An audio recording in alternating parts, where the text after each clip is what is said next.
अंत्योदय के प्रणेता,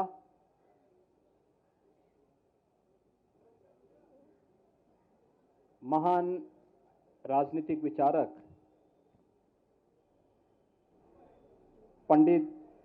दीनदयाल उपाध्याय जी की पावन जयंती कार्यक्रम के अवसर पर लखनऊ महानगर की ओर से आयोजित आज के इस कार्यक्रम में प्रदेश सरकार के उप मुख्यमंत्री श्री ब्रजेश पाठक जी, प्रदेश सरकार के जल शक्ति मंत्री श्री स्वतंत्र देव सिंह जी, इस पूरे कार्यक्रम के संयोजक महानगर अध्यक्ष श्री आनंद द्विवेदी जी, लखनऊ की महापौर श्रीमती सुषमा खड़कवाल जी, माननीय विधायकगण डॉक्टर नीरज बोरा जी, श्री मुकेश शर्मा जी, श्रीमती जय देवी जी, श्री रामचंद्र प्रधान जी, निर्मल जी, पूर्व महापौर श्रीमती संयुक्ता भाटिया जी, युवा नेता श्री नीरज सिंह जी, आज के इस कार्यक्रम में उपस्थित भारतीय जनता पार्टी महानगर के सभी पदाधिकारी और उपस्थित कार्यकर्ता भाइयों बहनों,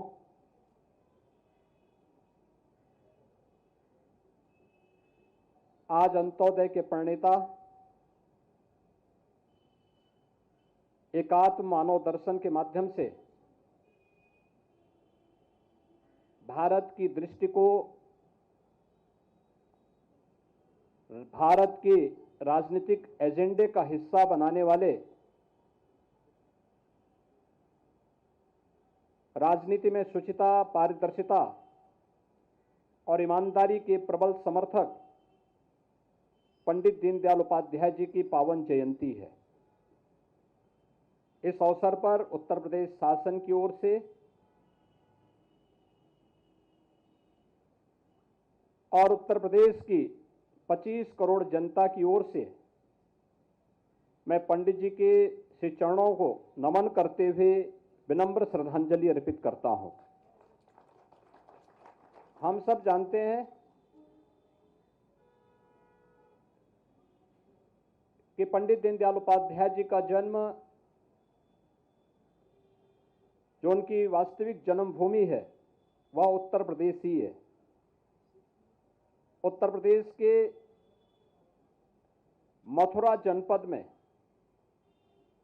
एक छोटे से गांव में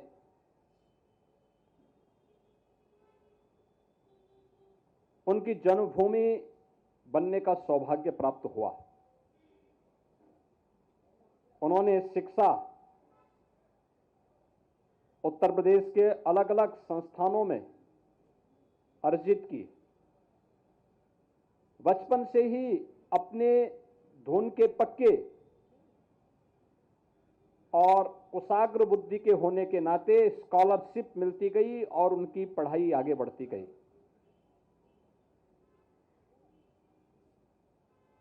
भारत और भारतीयता के प्रति उनका दृष्टिकोण बहुत स्पष्ट था। उन्होंने संस्कृति को राष्ट्र की आत्मा के पर्याय के रूप में उसका संवाहक माना और उनका स्पष्ट कहना था कि भारतीय दृष्टिकोण विश्व मानवता के कल्याण का मार्ग प्रशस्त कर सकता है, लेकिन समाज के अंतिम पायदान पर बैठे हुए व्यक्ति के बारे में भी उनकी धारणाएं बहुत स्पष्ट थी।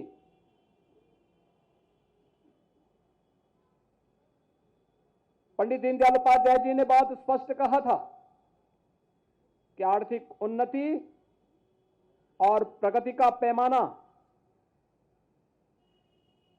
ऊंचे पायदान पर बैठे हुए व्यक्ति से नहीं,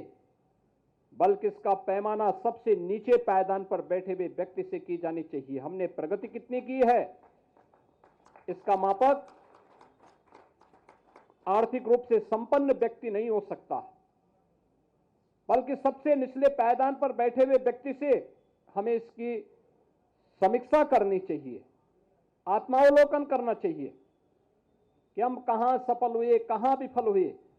और यही अंत्योदय की उनकी अवधारणा स्वतंत्र भारत में गरीब कल्याणकारी योजनाओं को आगे बढ़ाने का एक माध्यम मिला। आपने देखा होगा, चाहे सरदेव अटल बिहारी वाजपेयी जी के नेतृत्व में जब 1998 से लेकर के 2004 तक सरकार कार्य कर रही थी, उस सरकार का लक्ष्य भी गरीबों का उत्थान रहा है। उसका माध्यम अलग अलग हो सकते हैं, लेकिन अनेक योजनाएं उस समय चली। केंद्र में आज के यशस्वी प्रधानमंत्री मोदी जी के नेतृत्व में पिछले 9.5 वर्ष के दौरान जो भी कार्य हुए हैं, इसके पीछे भी प्रेरणा पंडित दीनदयाल उपाध्याय जी का अंत्योदय का संकल्प है। हर गरीब के, हर नौजवान को काम, हर खेत को पानी, हर हाथ को काम, हर खेत को पानी का यह संकल्प हमें उन सभी कार्यों को करने की एक नई प्रेरणा प्रदान करता है, जिसकी पहले कोई कल्पना ही नहीं करता था। आप अनुमान करिए, कोई सोचता था कि किसान भी सरकार के एजेंडे के हिस्से बनेंगे, महिलाएं सरकार के विकास के एजेंडे के हिस्से बनेंगे। जाति तो बनती थी, मत और मजहब भी बनते थे, लेकिन गांवों को विकास का आधार बनाया जाएगा, गरीब को विकास का आधार बनाया जाएगा, किसान और महिलाओं को, युवाओं को आधार बनाकर के योजनाओं को प्रभावी ढंग से लागू किया जाएगा। पिछले 9.5 वर्ष के अंदर प्रधानमंत्री मोदी जी के नेतृत्व में देश ने जो चमत्कार सर्वांगीण विकास का देखा है, यह चमत्कार पंडित दीनदयाल उपाध्याय जी की ही प्रेरणा है, जिसके आधार पर आज हर नौजवान को रोजगार और नौकरी की गारंटी मिल रही है,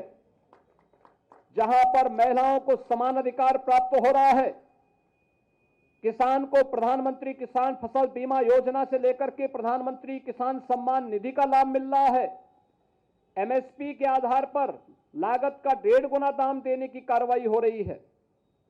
जहां गरीब के घर में चूल्हा भी जल रहा है और संकट के समय फ्री में राशन की सुविधा का लाभ भी सरकार उसे उपलब्ध करवाने का कार्य कर रही है। एक गरीब को 5 लाख रुपए सालाना स्वास्थ्य बीमा का कवर भी आयुष्मान भारत के माध्यम से मिल रहा है। तो जिस गरीब के पास मकान नहीं, सिर ढकने के लिए एक आवास की व्यवस्था हो या एक शौचालय की सुविधा, यह भी इसी प्रेरणा का आधार है। ये जो एमएसएमई है, सूक्ष्म लघु मध्यम उद्यम,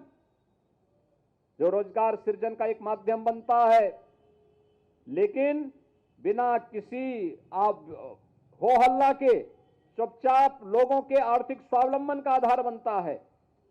इस पर किया जा रहा कार्य भी पंडित दीनदयाल उपाध्याय जी की प्रेरणा का आधार है, उनकी प्रेरणा है। आज जब